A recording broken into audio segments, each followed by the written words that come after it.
Darkness. In the background you can hear people shouting and screaming. His eyes are closed, while he is in that state where dream and reality are become one. He feels the wind, which passes through his thick hair, is becoming more intense with each moment.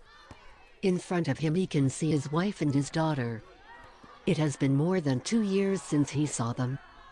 His work has kept him away. But now he is happy, he is with them.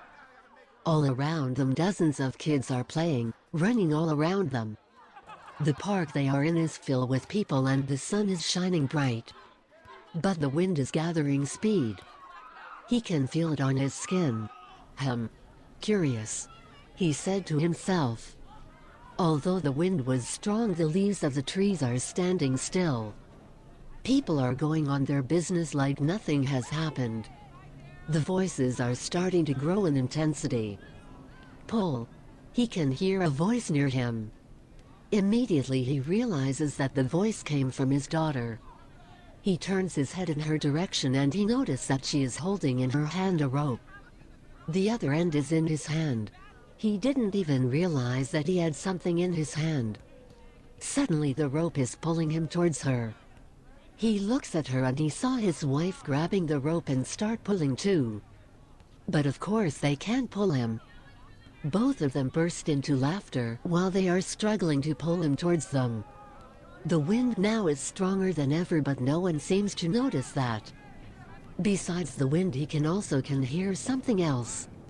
An engine noise, but not any kind of engine, a huge one. Like an airplane engine.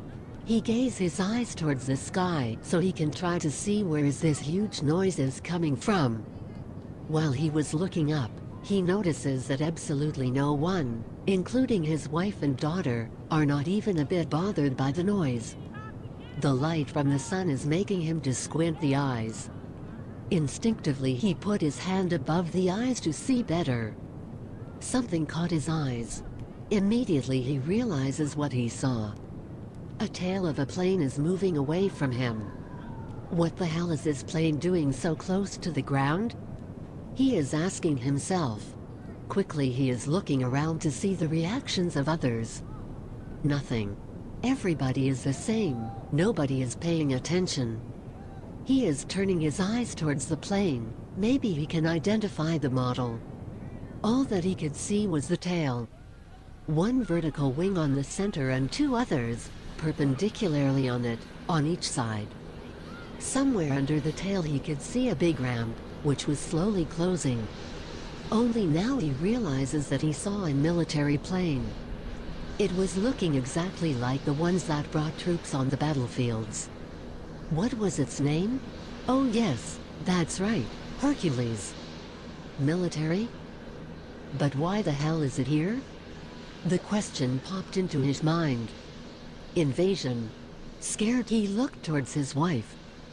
But she disappeared. His little girl too. Now he notices that he still holds the rope, but the other end is still holds up by an invisible force. All the screams from the beginning, they stopped. All that he could hear now was the wind, which now passed through his hair with much more force. Everybody, except him, were gone. He was all alone. Scared he wanted to go to the place where his wife and daughter were a second ago. But the second his foot hit the ground, he saw how the ground is moving away from him. Now he was standing still in the midair. Scared and baffled, he only could see how the ground is moving away from him until he could only see black. A drop of sweat is going down his forehead, meanwhile his heart is going crazy, almost to burst out of his chest. Somewhere nearby he can hear a little voice. Sounds like his daughter's voice. Pull. Only now he noticed that he still holds tight that rope. Pull. Pull that rope. The voice insisted, but now it was a bit different. More mature. Hey. Pull that damn rope. The voice still insisted. Now a lot clearer he can notice that the voice is not of his daughter. It was a much older. The wind never stopped. It's like a hurricane that passes him and he is in the eye of the storm. All around him he can see only clouds, dark clouds. Here and there he can see flashes of light across the sky. In the distance he can see a flash of light going downward. Pull the damn rope. You will die. He could hear the voice again, but this time a bit further away but desperately in tonality. Immediately after, a terrible sound of a thunder forced him to open wide his eyes and to realize the truth. He shudders and all the muscles of his body are getting tight. Scared, he is looking around. Nothing. Absolutely nothing to see. He is in free fall. A sound of despair comes out of his mouth. Until now he was falling on his back, but now that he is awake his fall became a real monotonous russes. Without controlling his descent he starts turning all around. He was spinning. His surviving instinct popped in and he started thinking how to slow down his rotation. Slowly and gradually he starts stretching his arms and legs to slow down his descent. All those clips with paratroopers that he watched on YouTube, they start becoming useful. His body slowly stops spinning until he succeeds in controlling the fall. In the corner of his eye he can see something above him. Looks like a person. He looks for a second up. The same voice from earlier shout at him. Pull the rope and open the parachute. You only have a few seconds. In the next second she pulled a tiny rope that she also was holding in her hands. Next second her backpack opens and some dark material comes out of it, which quickly transforms into a gliding parachute. His eyes wide open and realizes, after a quick look upon himself, that he has the same type of harness. He is looking at his hand and sees that he had this whole time the rope in his hand. Instinctively he stretches his hand to the max, pulling the rope with it. Until now he didn't even notice the backpack on his back. The top opened and from it came the same type of material that he saw on the person above. Until now he didn't even notice how close to the ground he was. Just about 100 meters separates him from the rocky ground. Although much reduced, the descent speed is too damn high. Now he can distinguish the ground details. He can see that his so-called landing zone is in fact filled with boulders of different sizes.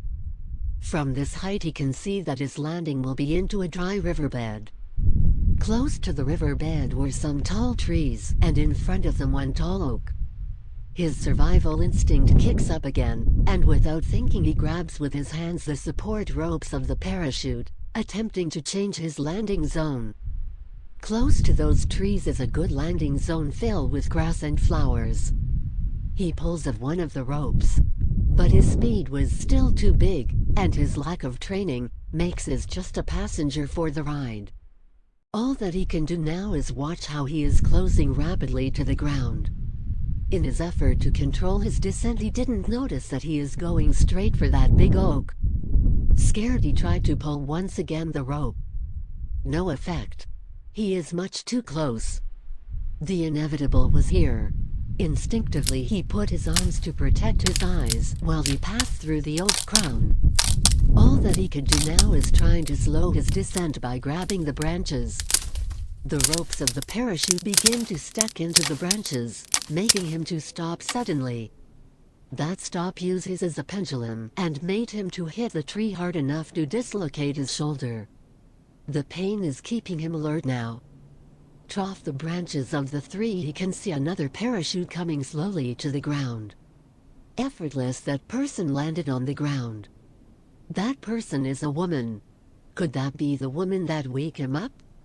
Once down to earth the woman makes couple of steps then stops. Helped by the wind the parachute is landing also on the ground behind her. Off the branches of the tree he can clearly see how she is pressing the insignia in the middle of her chest, which is holding the X-formed straps of the parachute. The strap is open and the woman is free to move as she pleases. With her right hand she grabs her loose long hair into a horsetail shape behind her skull and with the other hand is fixing it in place. She is looking in the right, then in the left. Silence. For a second she is looking in the direction where one parachute is hanging on a tree, and because there is no movement she turning around and start moving. From inside the tree the man is looking how in a few seconds the woman has landed effortlessly and got out from her harness. He starts touching his chest and notice that he has the same sort of harness. With a short push he presses the metal insignia, and one fraction of a second later, he can hear a short click and he resumes his fall towards the ground. Those 4 meters to the ground are gone in a second without him realizes. After a few dozen steps the woman can hear some powerful leaf rustling and a short bang. Scared she got flat on the ground, but in the next second she realized where the sound came from. Quickly she got up and ran towards the 3. There at the base of the oak she saw a man lying down, on his side. He was unconscious. She notices some superficial scratches on his cheek, which are still bleeding. Most likely they were caused by the fall through the tree. He is well built, dressed with some black t-shirt, blue jeans, and some sports shoes. On his exposed shoulder she can see a well-designed tattoo, which represents a barking dog. Scared she approaches him. She looks around and she picks up a stone with some sharp edges. She can use that as blunt weapon. She gets close to him, and with her shoe she kicks him in the foot to see his reaction. Nothing, he is still unconscious. She kicks him again, this time a little bit harder. Hey! Hey! She opened her mouth. Nothing, still no reaction from him. She gets even closer and touches his neck vein to see if there is a pulse. Yes, he still is. She turns him face up and now she can see his whole face. The bleeding from his scratches it's almost over. With gentle touch and with her tip of the finger she opens his eyes. His iris is not moving. But in the next second, when the light hits it, his iris contracts, and his head is starting to move from left to right, while he recovers his conscious. A sound of fear comes out of his mouth while he is getting up on his butt, with his back to the tree. The scream scared the woman which made her to drop the stone from her hand, while she stumbled and fall on her butt. Even though she was down, immediately she starts crawling backwards away from him. Ah! He sighs, grabbing his popped-out shoulder. Where am I? Who are you? He starts shouting. She suddenly stops when she realizes that he has no intention of attacking her. At least for the time being. Quickly she is getting on her feet and grab another rock, from the ground, this time something much small and round. Are you going to attack me? She asks rapidly while he took an attack stance. He looked at her and surprised he raises one of the eyebrows. I don't want to harm you. I am unarmed and besides that I am injured. Lowering a bit her arm with the rock she responds almost whispered. No one comes here with weapons. I swear to you. I have no weapons whatsoever. I know. She quickly replied. Where are we? He asked her while he was holding his shoulder and looking around. On the island. We arrived. Island? What island? Slowly he released his shoulder, and with some pain he put his hand on his back and grabbed the tree trunk and pushed while he was getting up on his feet. She raised her hand again, and got ready for an attack. I need to go to the hospital, he said while he was getting up. I think I broke my hand. There are no hospitals on this island. Only death. She said again whispered. What? He asked. At least show me the near police station, please. I will handle it from there. When he saw that she is still not give him any answers, he made a small step towards her. Instantly she raised the stone so she can be ready to throw it. Although until now he had eye-to-eye contact, now he changes his look towards left then towards right. On the left side, in the distance he could see a windmill and a roof of a barn. He looked again in her eyes to see her reaction, and without saying anything he turns left and with small steps he starts walking towards the barn. Where are you going? She asked him, a little uncertain. To look for help. I clearly can see you can't help me, came his answer without turning towards her. Slowly his steps were becoming normal ones as he walked away. Wait a second. So returned her answer. She wasn't sure if it will be a good idea to join him. She took a look for a second to the rock that she was holding in her hand and drop it to the ground. Let me help you, she shouts at him while she made an easy stroll to catch him from behind. Are more chances if we are together. Without paying any attention to her, he was still going toward the barn. Maybe we started on the left foot. She spoke. My name is Z. And she extended her arm for a handshake. Excuse my impoliteness, he quickly answered. My shoulder is killing me. With her calm voice, he looks in his eyes and asks, you really don't know where you are?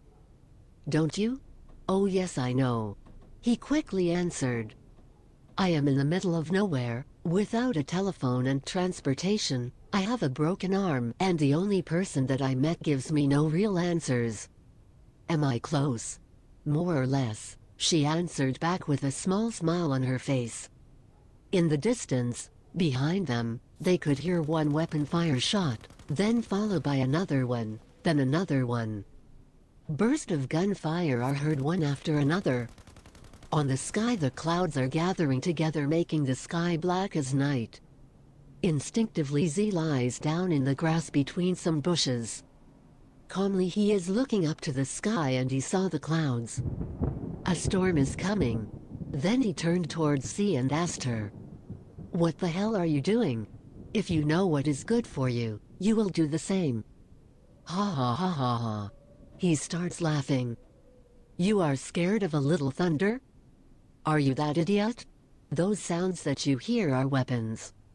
Weapons? He asked, mistrustful. A runaway bullet struck a tree that was 3 or 4 meters from them. What the hell? He tried to ask. In the next second she jumped up, took him by the hand and said loud, run. Both of them start running.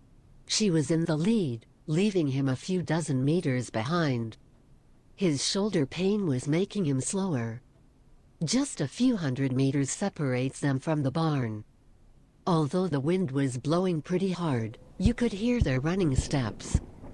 But the sound of their steps was quickly covered by a powerful sound of the thunder. While running towards the barn, Z could hear on her left ear a buzzing sound of a bumblebee passing her. Fuck. He saw us. Run. She screamed one more time. On a hilltop, behind them, a sniper scope follows their every move. A macabre grin and a diabolical laugh broke the surrounding silence. Ha ha ha ha ha. Run, my little rabbits. Run. Your seconds are counted.